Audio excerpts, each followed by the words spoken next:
পটুয়াখালী ৩ আসন থেকে নির্বাচিত মাননীয় সদস্য জনাব মোহাম্মদ নুরুল হক। জনাব মোহাম্মদ নুরুল হক, আপনার সময় ৮ মিনিট। ধন্যবাদ আপনাকে।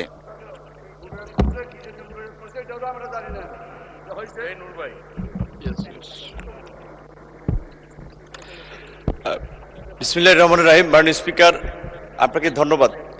আমার বক্তব্যের শুরুতে আমি স্মরণ করছি 52 ভাষা আন্দোলন থেকে ৭১-এর মুক্তিযুদ্ধ, ৯০-এর স্বৈরাচার বিরোধী আন্দোলন এবং সর্বশেষ ২৪শে জুলাই গণ অভ্যুত্থানের শহীদ এবং বীর ছাত্র জনতাকে। আমার বক্তব্যের সাথে একই সাথে স্মরণ করছি এই ভূমির কৃতি সন্তান, বাংলাদেশের জাতীয় নেতা, বাঙালির ইতিহাসের পরতে পরতে যাদের অবদান, হোসেন শহীদ সোহরাওয়ার্দী থেকে শেরেবাংলা কে ফজলুল হক, মুক্তিযুদ্ধের অন্যতম নেতা শেখ মুজিবুর রহমান, ৭১-এর ২৫শে মার্চ দিগ্ভ্রান্ত জাতিকে হ্যামিলেনের বাঁশিওয়ালার মতো উজ্জীবিত করেছিলেন, ৭৫-এ জাতীয় সংকটে জাতির নেতৃত্বে আবির্ভূত হয়েছিলেন মহান স্বাধীনতার ঘোষক শহীদ প্রেসিডেন্ট জিয়াউর রহমান। আমি স্মরণ করছি বাংলাদেশের সংসদীয় গণতন্ত্রের পথের পায়োনিয়ার ছিলেন, নারী শিক্ষার অগ্রদূত দেশনেত্রী বেগম খালেদা জিয়াকে আমি ধন্যবাদ জানাচ্ছি। আজকের এই সংসদ এসে কথা বলে সুযোগ তৈরি করে দেওয়ার জন্য আমাদের সংসদ নেতা, আমাদের জোটের নেতা জনাব তারেক রহমানকে আমি কৃতজ্ঞতা জানাচ্ছি। গলাচিপা, দশমিনা, পটুয়াখালী ৩-এর সাধারণ মানুষ যারা নানাবিধ হুমকি ধমকি প্রলোভন উপেক্ষা করেও চরাঞ্চলের দ্বীপ এলাকায় ছিল না ভালো কোনো স্কুল, কিছুদিন পড়াশোনা করেছি, তারপর আবার ঢাকা এসেছি, ঢাকার গাজীপুরের কালিয়াকুর একটি মফস্বল এলাকায়, সেটাও এক প্রকার একটা উপশহর, সেখানেও স্কুলে ভর্তি হয়েছি, দেখেছি টিচার সংকট। বিজ্ঞানে পড়াশোনা করেছিলাম, কিন্তু বিজ্ঞানের পরীক্ষা নিরীক্ষা করার যন্ত্রপাতি বা প্র্যাকটিক্যাল করার খুব বেশি উপকরণ ছিল না। এই প্রতিকূলতা মাথায় নিয়েই ঢাকা বিশ্ববিদ্যালয়ে ভর্তি হই। অনেক স্বপ্ন এবং আশা নিয়ে ঢাকা বিশ্ববিদ্যালয়ে ভর্তি হয়ে যখন দেখি হলের একটি সিট পাওয়ার জন্য এক প্রকার আধুনিক দাস প্রথার মতো রাজনৈতিক দলে লেজুর ভিত্তি করতে হয়, তখনই ভেবেছিলাম এই প্রথার পরিবর্তন দরকার।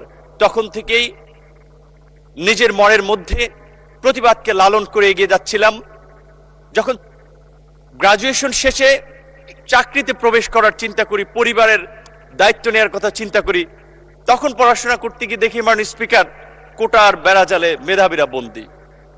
তখন মনে হয়েছে যে এই রাষ্ট্রের রন্ধ্রে রন্ধ্রে অনিয়ম, অন্যায়, অন্যায্য, এটার পরিবর্তন করা দরকার। এভাবে এই আধুনিক সময় একটি রাষ্ট্র চলতে পারে না।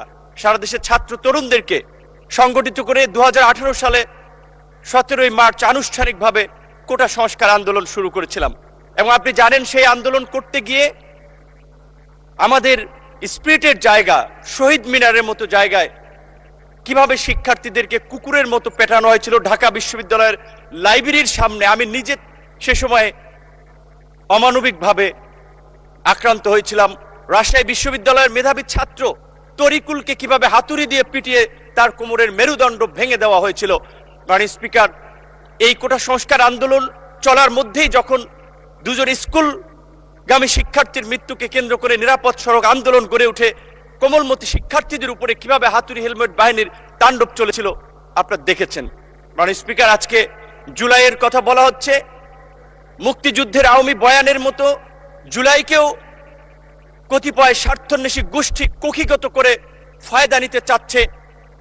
অন্তর্বর্তীকালীন সরকারের সময় নিয়েছে, আমরা তাদেরকে স্মরণ করে দিতে চাই, কোন কিংস পার্টি গঠনের জন্য এদেশের ছাত্র জনতা রাজপথে নেমে আসে নাই, জীবন দেয় নাই। ফ্যাসিবাদের বিরুদ্ধে দীর্ঘ ১.৫ দশকের লড়াই সংগ্রাম, তারই ধারাবাহিকতায় জুলাই তার উৎকৃষ্ট উদাহরণ। আমরা আজকের এই বিরোধী দলের নেতৃবৃন্দ, মাননীয় স্পিকার, আমি শুধু ২-৩টি নিউজ লিঙ্ক আমাদের বন্ধুদের উদ্দেশ্যে পড়ে শোনাতে চাই, আমাদের সংসদ সদস্যের উদ্দেশ্যে, যেটা গতকালকে আমাদের একজন মাননীয় সংসদ সদস্য জনাব আন্দালিব রহমান পার্থ তার বক্তব্যে বলেছেন, আমরা যে গত ১৭ বছর লড়াই সংগ্রাম করেছি, দেশের মানুষের মুক্তির সংগ্রামকে এগিয়ে নিয়েছি, আমরা সেটি জেনজির সাথে, তরুণ প্রজন্মের সাথে কানেক্ট করতে পারছি না, যার ফলে তারা হয়তো সঠিক বিষয়টা জানছে না। ২০২০ সালে দীর্ঘ 28 বছর পর অনুষ্ঠিত ঢাকা বিশ্ববিদ্যালয়ের ডাকসু নির্বাচনের ভিপি নির্বাচিত হয়ে ওই ডাকসুর কক্ষে বসেই সাক্ষাৎকারে বলেছিলাম, সরকারের পতন ছাড়া দেশের মানুষের মুক্তি নেই। 16 জুলাই 2020। মাননীয় স্পিকার, জুলাইয়ের 26 জুলাই 2024 বাংলা ট্রিবিউনের একটি নিউজ, সেখানে লেখা আছে আন্দোলনকারীদের দাবি দেওয়া লিখে দিয়েছিলেন নূর। একই দিনের দৈনিক কালবেলার একটি নিউজ, আজকের আমাদের সংসদ বিরোধী দলীয় চিফ হুইপের ছবি, মাঝখানে আমার ছবি, তার বাম পাশে সার্জিস আলমের ছবি দিয়ে বলা হয়েছে দুই সমন্বয়কে নিয়ে সরকার পতনের আলোচনা, নূরের সরকার পতনের আলোচনা। Bangla BD news 24.com 26 July সেতু ভবনের নাশকতা, নূর কারাগারে রিমান্ডে নির্যাতনের অভিযোগ, আন্দোলনকারীদের 8 দফা কর্মসূচি নুরুল হক নূর লিখে দিয়েছিলেন বলে তথ্য রয়েছে ডিবি তদন্ত কর্মকর্তা। 2 আগস্ট 2024 আদালত প্রাঙ্গণে নূর সরকার পতনের 10% ধাক্কা দরকার, প্রশাসনের আন্দোলন ঢুকে গিয়েছে। শুধু এই কথাগুলো তাদেরকে এই কারণে স্মরণ করিয়ে দিয়েছি, আমরা যে লড়াইটা করেছি, আমরা যে সংগ্রামটা করেছি, এই সংগ্রামের পেছনে কত মানুষের অবদান, কত মানুষের ত্যাগ, সেটি আমাদের তরুণ বন্ধুরা হয়তো জানে না। তারা হয়তো মনে করেছে ফুটবলের 90 মিনিটের খেলায় হয়তো চান্সে কেউ 5 মিনিটে গোল দিয়ে দিয়েছে, তারা ভেবেছে আমরাই সেরা খেলোয়াড়, কিন্তু তারা খেলোয়াড় নয়। মাননীয় স্পিকার, এই জুলাইয়ের 12 জুন 2024 আনুষ্ঠানিকভাবে যুগপৎ আন্দোলনের বৈঠকে বিএনপির গুলশান কার্যালয়ে আজকের বিএনপির মহাসচিব এবং একই সাথে স্থানীয় সরকার মন্ত্রী জনাব মির্জা ফখরুল ইসলাম আলমগীর, অর্থ পরিকল্পনা মন্ত্রী জনাব আমির খসরু মাহমুদ চৌধুরী সহ অন্যান্য আমাদের প্রতিনিধি দলে যারা ছিলেন, তাদের সাথে আলোচনায় বলেছিলাম এই ছাত্র আন্দোলনের স্ফুলিঙ্গ বারুদের মতো জ্বলে উঠবে, এই ছাত্রদের পাশে থাকতে হবে, আপনারা ছাত্র দলকে সেইভাবে নির্দেশনা দিন। তারা সবসময় আমাদেরকে বলেছে তোমরা যখন যেভাবে সহযোগিতা চাও ছাত্রদল প্রস্তুত থাকবে। ভারতের শিলং অবস্থিত সালাউদ্দিন আহমেদ, আমি তাকে রেসপেক্ট করি, তার সাথে যে কয়েকবার কথা বলেছি, অত্যন্ত বিজ্ঞ লার্নেড মানুষ মনে হয়েছে। রাতে প্রায় তার সাথে কথা হতো 18-10 মিনিট 20 মিনিটের মতো। তিনি দেশ, জাতি, তরুণ প্রজন্মের দায়িত্ব নিয়ে কথা বলতেন। ঢাকা বিশ্ববিদ্যালয়, একই বিশ্ববিদ্যালয়, আপনিও একই হলের, সেও সিনিয়র, সেই সুবাদে তার কাছ থেকে পরামর্শ নিতাম। এই জুলাইয়ের মধ্যেও তার সাথে এমনকি এই 8 দফা যেটি আমি লিখে দিয়েছিলাম আমার আন্দোলনকারী বন্ধুদেরকে, সেটিও সালাউদ্দিন আহমেদের সাথে পরামর্শ করে আলাপ করে।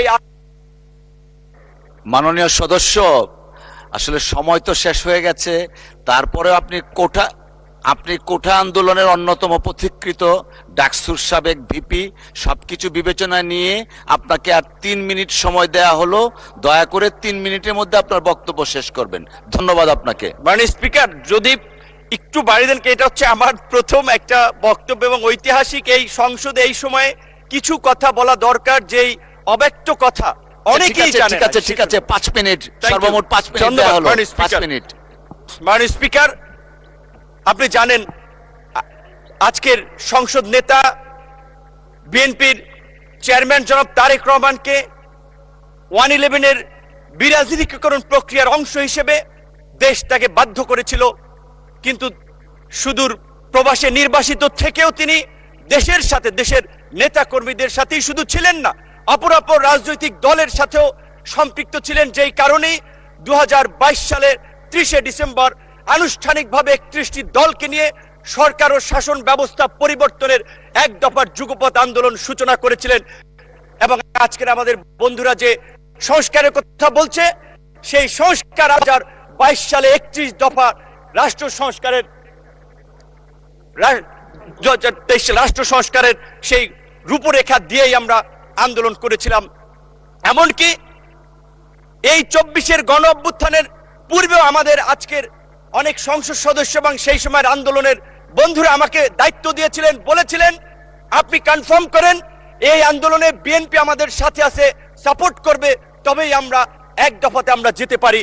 তারই ধারাবাহিকতায় আমি যেদিন গ্রেপ্তার হই 19 জুলাই দিবাগত রাত 20 তারিখে পড়ে গেছে, সেদিন আজকের আমার ডান পাশে বসা মাননীয় তথ্যমন্ত্রী জহিরুদ্দিন স্বপন, তার মোবাইল ফোনে আমির খসরু মাহমুদ চৌধুরী, বিএনপির প্রেস উইং এর কর্মকর্তা সাইরুল কবিরের মাধ্যমে বিএনপির মহাসচিব আজকের এলজিআরডি মন্ত্রী, তাদের সাথে কথা বলি। হেফাজতের নেতা থেকে শুরু করে অন্যান্য রাজনৈতিক দলের নেতৃবৃন্দের সাথে যোগাযোগ করেছিলাম।